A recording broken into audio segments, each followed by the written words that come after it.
Wow. Welcome back, MTN Giants podcast. This did not go as planned. Giants lose 40 to nothing, 0, in week 1 Sunday night.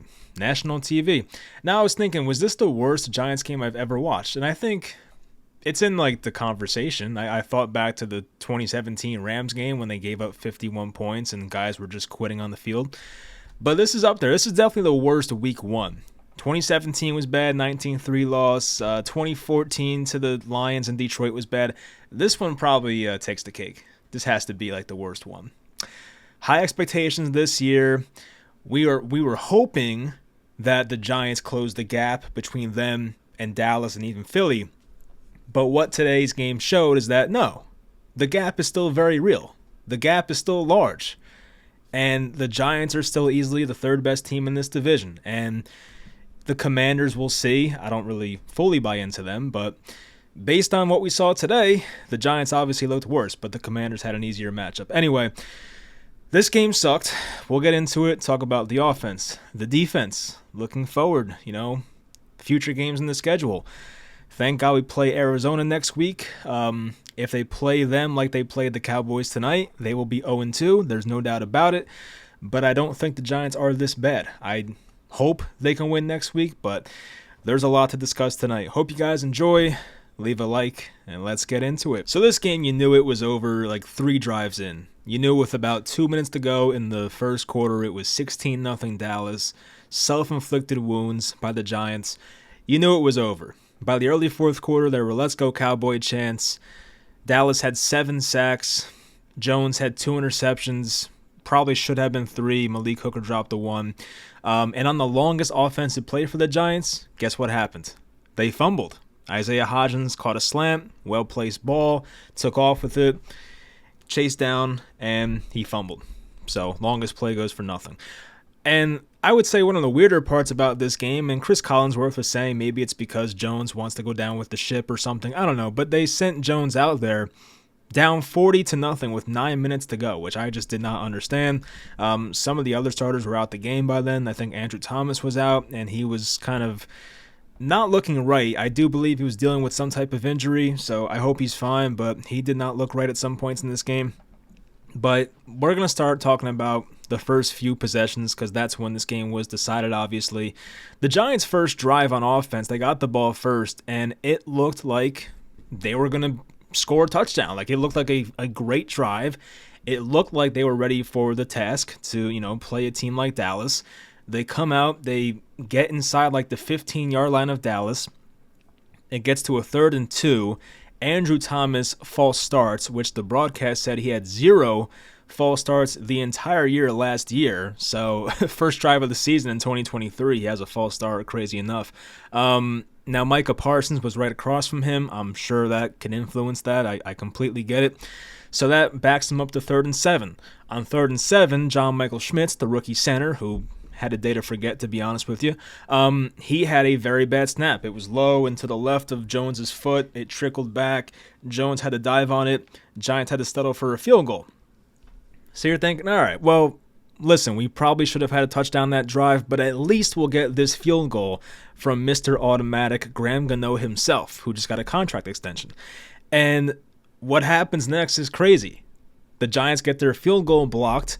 Noah Igbenogany, the guy they just got him from the Dolphins, I believe, returns it for a touchdown. So right there, Dallas is up 6-0 when the Giants were putting together a very flawless-looking drive. And that's how it ends.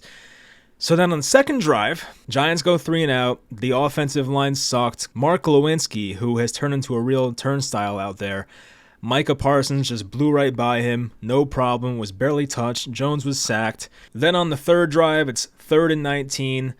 There was already a sack on this drive, and on 3rd and 19, Jones checks it down to Saquon. You're thinking, okay, we'll get a few yards here. Maybe Saquon can make a guy miss. Saquon gets blown up by Trayvon Diggs. Ball pops in the air, and it's returned for a touchdown by Dallas. So that's how this game starts. It was like a 16-0 game in a blink of an eye. You knew it was over, and it felt so much like the last Giants game that mattered, which was the playoff loss last January in Philadelphia. It had the same exact feel to it. It felt like a funeral. Division rival who you know is better than you is just out there just toying with you. There were moments in this game where the Giants did not look like they were in the same league as the Dallas Cowboys, especially moments in the third quarter, fourth quarter, like just times where Dallas would just get through the offensive line in a split second. And look, Jones was not good tonight by any means. He was not good individually, but he was just dead on some plays. Like there was nothing for him to do, no time for routes to develop, and like we're sitting here for like the 13th year in a row, basically just complaining about the offensive line. Like, when's it ever going to get fixed? You have two guards in Bredesen and Glowinski who are not that great, especially Glowinski. I feel like Bredesen was like okay, but Glowinski's just not worth the money whatsoever. And then Evan Neal at right tackle must have allowed like 2 or 3 sacks on his own. Could have been more. I mean, I don't even know. He was awful. And I just, this is the game that really gets me concerned about Evan Neal, because I was thinking with the full off season and working on his technique, maybe he would change and he'd be fine. But he was the opposite. This might have been his worst game in the NFL. And I mean, he played terrible in the Philly playoff game last year, but this was just as bad, if not worse. So Evan Neal in year 2, we're not seeing the improvements so far. Now, this is a very elite defensive line. Maybe the toughest defensive line they'll face all year. I mean, Philly's there too, obviously, but this was just terrible. Like, you did not want to see that from, your guy who was once your former 7th overall pick from 2022. So Evan Neal's got to be better. It's an easier task next week. Hopefully in Arizona he looks better. On the Giants' 4th offensive drive, they were on like a 3rd and 5. They decided to do a speed option with Daniel Jones. He runs to the right off the right tackle. That gets blown up, and you're thinking to yourself, like, I know it's not the best weather, but on a 3rd and 5, your best options to run a speed option with your quarterback. You invested in these weapons. You have Waller now. You have Campbell. You have these other guys you brought back, Slayton, whoever, and even Hyatt. And, like, that's what you do? A quarterback, like, speed option play that gets blown up? I mean, that's what you do? Do you not trust your pass game? And I get why. The Giants' pass game sucked tonight, but that was still early enough in the game where you were trying to establish things.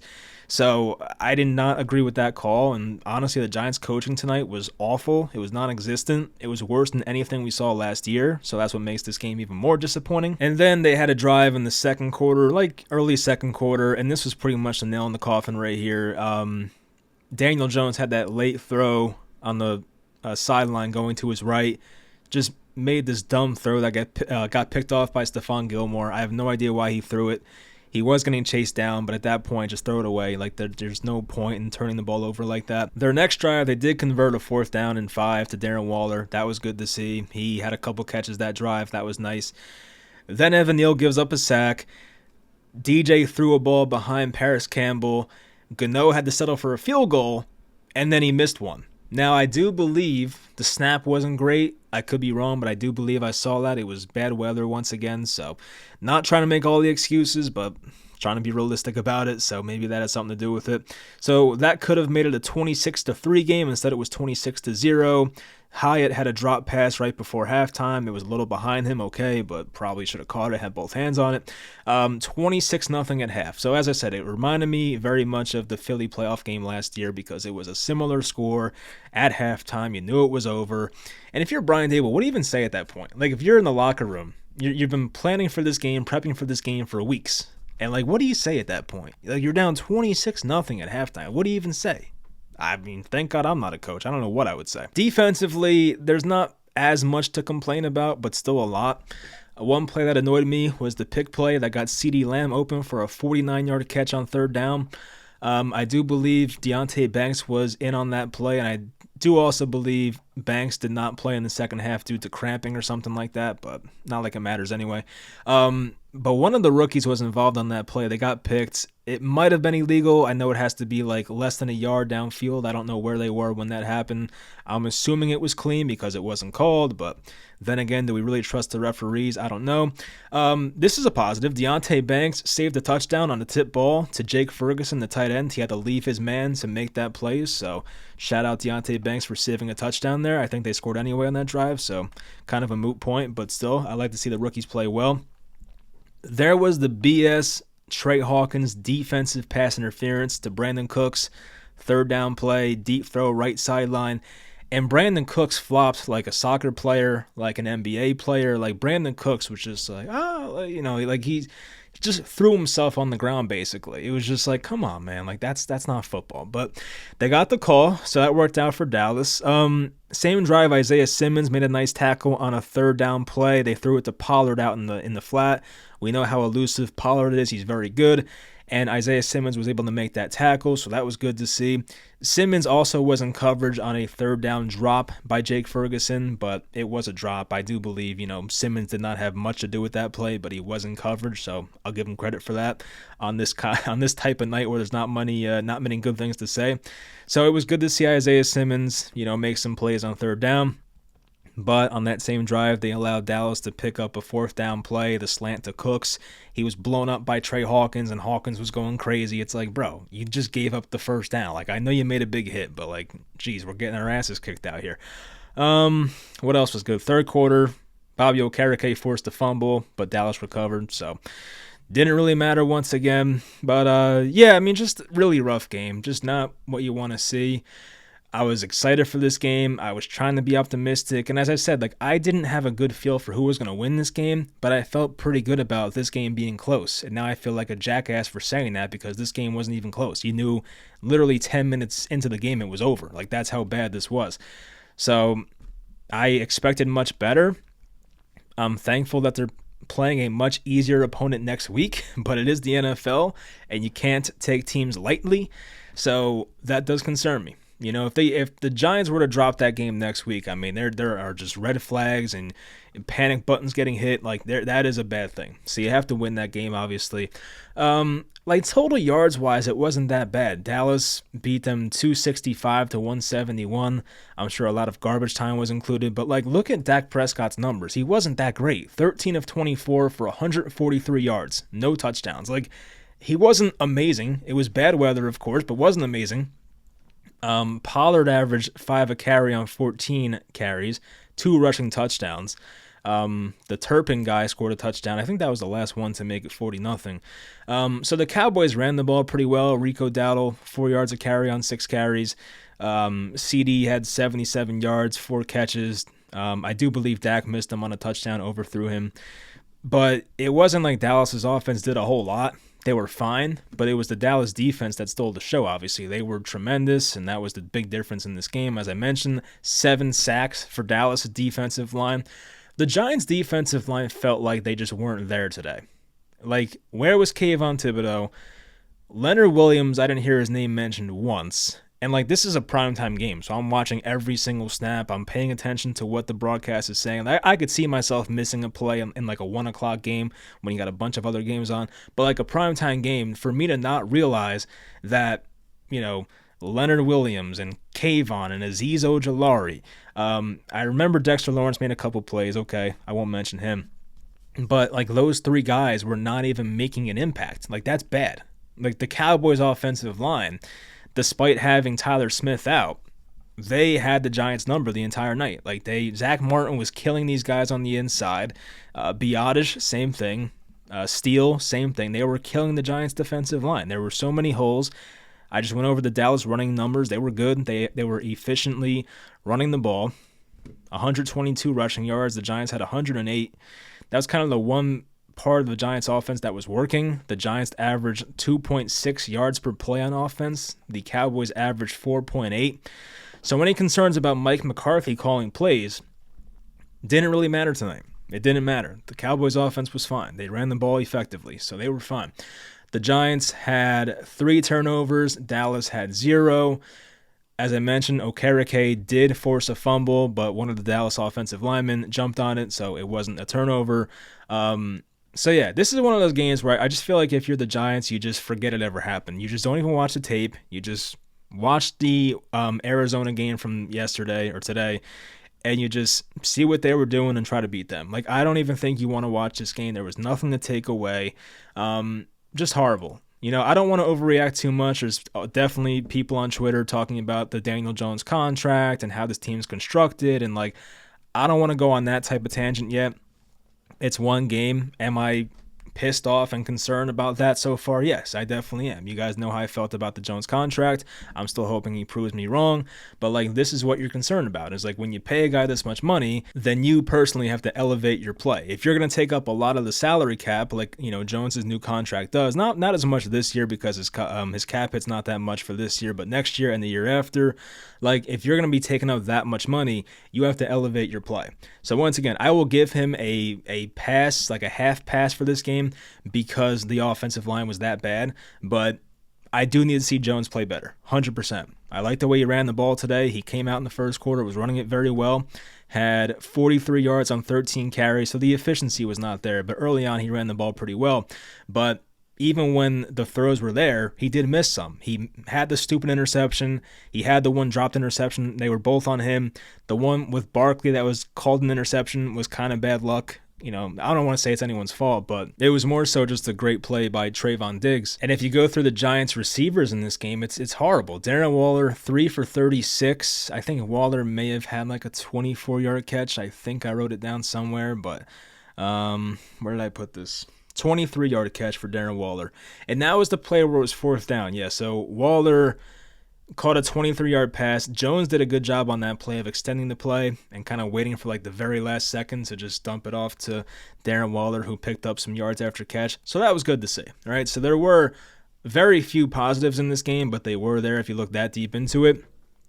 So Waller was the leading receiver, 3 catches, 36 yards. Isaiah Hodgins, 1 catch for 24 yards and the fumble. Lawrence Cager had 2 for 17 in garbage time. Slayton, 3 for 15. Saquon, 3 for 12. 2 for 6 for Brightwell. 1 for 2 for Paris Campbell. Paris had a pretty bad drop in this game too. Bellinger, 1 for 1. That's 1 yard. And Breda was 1 catch for -3 yards. So not good. Pretty embarrassing, right?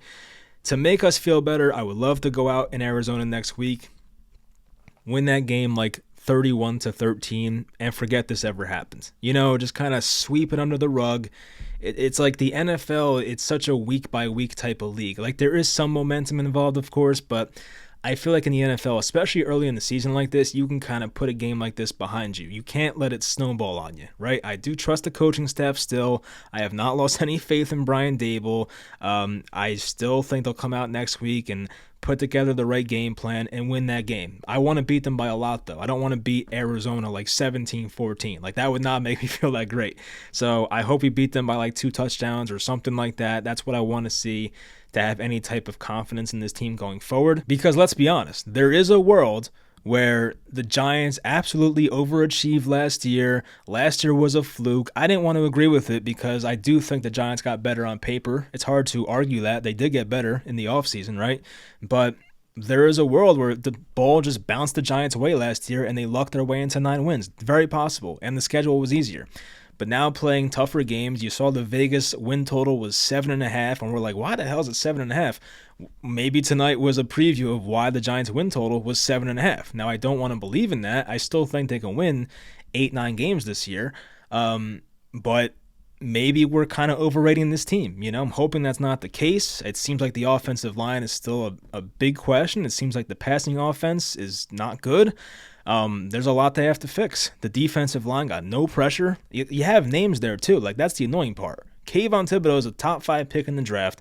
Dexter Lawrence is a guy you just paid a ton of money to. Leonard Williams was a top 5 pick in the draft at one point. The guy had 11 sacks a few years ago. Azeez Ojulari on a per-game basis is awesome. So, where was the production tonight? Was Dallas's offensive line that great, or was the Giants' defensive line just not up for the challenge? That's the thing. Arizona's offensive line's not that way. You're going to get opportunities next week to get those sacks, get your numbers up. But tonight you saw none of it. Dak Prescott had all the time he wanted to throw. I'm trying to think, was Dak even pressured? He might have been a couple times, and I feel like for the most part, Dak had pretty much a lot of time to throw. So just disappointing stuff. So I guess the best way to cope with this type of game is saying, hey, we got unlucky. The ball didn't bounce our way. The blocked field goal was kind of fluky. The Saquon interception, pick 6 was kind of fluky. There were some bad things that happened, right? We didn't recover the the Tony Pollard fumble, like things did not break our way, obviously. But at the same time, they got outplayed in every single area of this game. So just got to keep it real. But looking forward at their schedule. As I mentioned a few times, it's Arizona next week, which you have to win that game. Like, there's no, if the Giants lose that game, like, I think that's it. Like, I just, you're facing Arizona in Arizona, not Arizona, you're facing San Francisco the week after on a short week on a Thursday. They beat the crap out of the Steelers today, and the Steelers, in my opinion, are a very good team. Like, I was very high on the Steelers.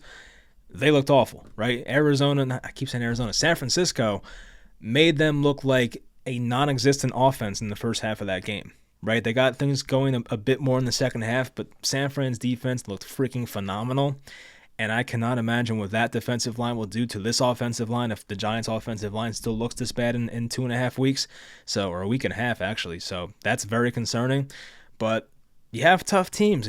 Seattle looked bad today, so okay, maybe that game looks easier, but at Miami, at Buffalo, and then things get a bit easier, but like you have 3 of your next 5 games are very, very good teams, elite teams. Seattle, in my opinion, still a pretty good team. I was high on them this year. The one layup you have, and as people like to say, it's any given Sunday, no layups, but hey, it's probably the worst team in football. Arizona is on your schedule next week. You have to handle business there. You have to. Like, there's no excuse. So they have to get it done. Tonight sucked. As I said earlier off the top, this was the worst Week 1 game I've ever watched. Like, maybe some of the older Giants fans can remember a Week 1 game where things went worse, but I started looking down the list of Giants Week 1 games and the ones that I remember watching, and this has to be it. Like, there's definitely not a worse game. I mentioned 2014 Detroit's game. I mentioned the 2017 Dallas game when they scored 3 points. This was bad. So, unfortunately, that's just how it goes. I guess it's better than losing on like a game losing a field goal or something like that, but still, like it just sucks. So anyway, tomorrow I'll be making an NFL Week 1 overreaction type video, so stay tuned for that. Maybe it'll be out Tuesday, depends if I get it done or not. No promises there. And then on hopefully Friday, we'll be making a Giants game preview for the Arizona game. Once again, got to handle business there.